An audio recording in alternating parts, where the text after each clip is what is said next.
Hey guys, what's up? So this is now day 9 of the 31 and 31, and today we have looked at, or we are looking at, I should say, or I guess I'm looking at. It's only day 9 and I can't get my shit straight. This is really weird.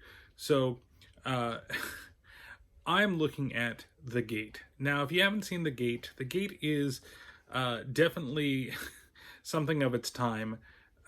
It's about a boy and his friend who unleash demons because a big giant hole opens up in the back of his yard, and everything is just perfectly set in the way that needs to be for the demons to come out and terrorize him, his sister, her friends, and basically kind of destroy the house while mom and dad are out on vacation, because you can leave a 16-year-old to watch her little brother.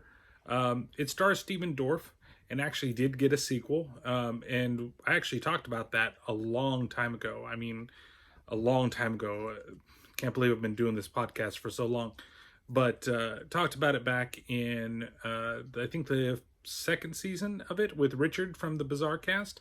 We talked about The Gate 2, but we didn't talk about The Gate. So I thought, why the hell? Why not watch The Gate? So it's a movie, yeah, I've seen before. It's very enjoyable still. It does get a little slow in certain parts, and the ending's not necessarily the best thing that I would want to see. Um, you're looking at, a young Steven Dorff, very, very young, and he's just okay. It's actually kind of the show kind of gets stolen by Terry, who is the focus of the second movie. And of course, I connect with Terry because he's a young metalhead who happens to discover that one of his metal albums that his father brought back on his travels is actually is foretelling of the gate and everything down there.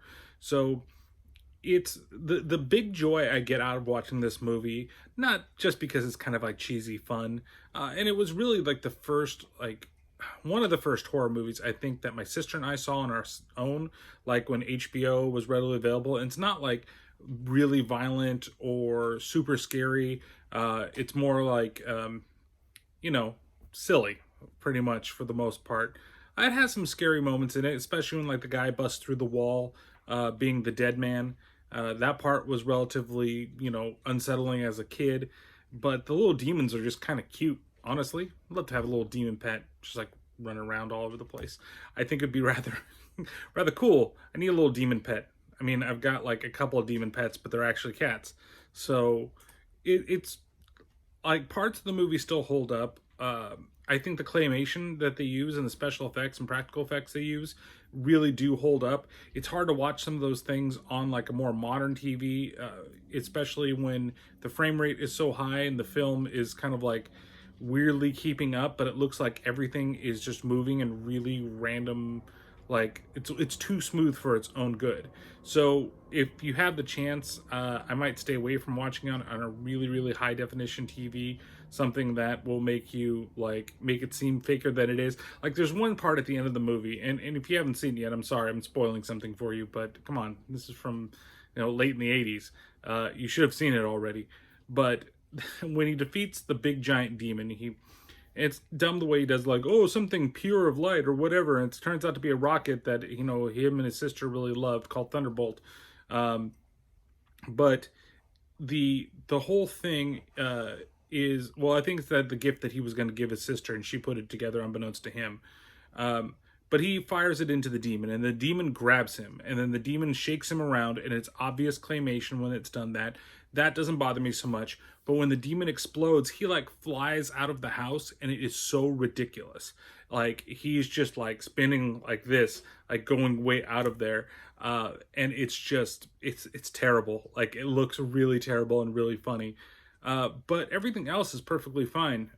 Maybe except for the part where Terry is inside the hole and like he's shouting at them to stop it, and it's clearly that it's like ADR and he's not really saying anything. He's just trying to climb out of the hole. Other than that, I'd say it's actually a relatively fun time. You'll definitely get a kick out of it. It is, or at least the time of this recording, available on Amazon Prime. If you have Prime, go watch it. You should watch it. It's a relatively good 80s flick. Like, it's perfect. It's almost like, I would say, like a kid's flick. Kids horror. because it has moments where it's kind of scary. If you were younger, it might be pretty scary, but you know, the older person in you is just going to kind of laugh at that stuff. So check it out. I give it, you know, actually, I probably give it like a 3 out of 5 Gates from Hell. It's definitely entertaining. It's definitely worth the time to watch for your practical effects. I was thinking about maybe it's a 4, maybe it's more like a 3.5, but it's just a good movie. Like you're only gonna watch it for, you know, maybe a couple of times. You know, every once in a while you revisit, you'll enjoy it. But we'll be back again tomorrow with another one of these 31 and 31s where I have no idea what I'm actually watching. So we'll see what happens and what I can find in the 80s bin on our streaming services. So we'll catch you next time. Later.